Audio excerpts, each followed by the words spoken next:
বৃহস্পতিবার সকালে প্রধান বিচারপতি সৈয়দ রেফাত আহমেদের নেতৃত্বাধীন ৭ সদস্যের আপিল বিভাগ দিনের প্রথম কার্যসূচি অনুযায়ী তত্ত্বাবধায়ক সরকার ব্যবস্থা বাতিলের বিরুদ্ধে করা আপিলের রায় দেন। সবার সম্মতিতে দেয়া এই সংক্ষিপ্ত রায়ে প্রধান বিচারপতি বলেন, তত্ত্বাবধায়ক ব্যবস্থা বাতিল করে দেয়া আগের আদালতের রায় ছিল কলঙ্কিত ও পক্ষপাতদুষ্ট।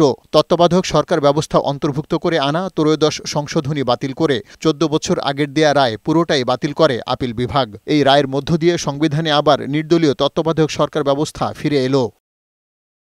রায় ঘোষণার পর সাংবাদিকদের কাছে নিজেদের প্রতিক্রিয়া জানান আপিল মামলার বিভিন্ন পক্ষ।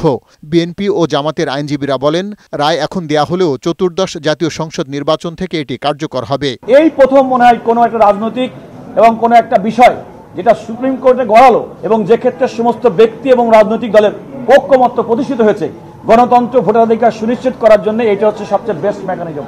পরবর্তী দায়িত্ব হবে সকলে মিলে democratic environment in the society, free fair election and credible election ব্যবস্থাকে সকলে মিলে শক্তিশালী করা। আপিলকারী বদিউল আলম মজুমদার ও তার আইনজীবীও এ রায়ে সন্তুষ্টি জানিয়ে বলেন, নির্দলীয় তত্ত্বাবধায়ক সরকার পুনর্বহালের রায়ে অবাধ নির্বাচনের পথ তৈরি হলো।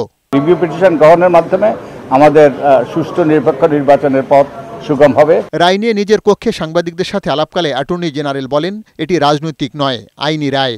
গণতান্ত্রিক পথ চলাকে এগিয়ে নিতে আগামীতে নতুন কোনো ফর্মুলার উদ্ভব হলে সংসদ সে বিষয়ে সিদ্ধান্ত নেবে। তত্ত্বাবধায়ক সরকার বা সাংবিধানিক কোনো বিধান কোরআন বা বাইবেল না।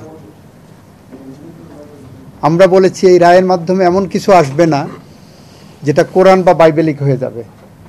২০ বছর পরে যদি মনে করে মানুষ এই ব্যবস্থা পচে গলে গেছে, এর থেকে ভালো কোনো ব্যবস্থা গণতন্ত্র সংরক্ষণের জন্য প্রয়োজন, সেটা অবশ্যই পার্লামেন্টের একটা ডিসক্রিপশন থাকবে।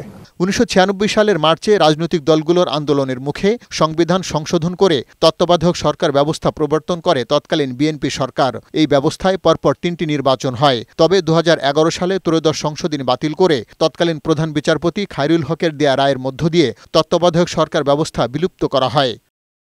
পার্থ রহমান, বৈশাখী সংবাদ, ঢাকা।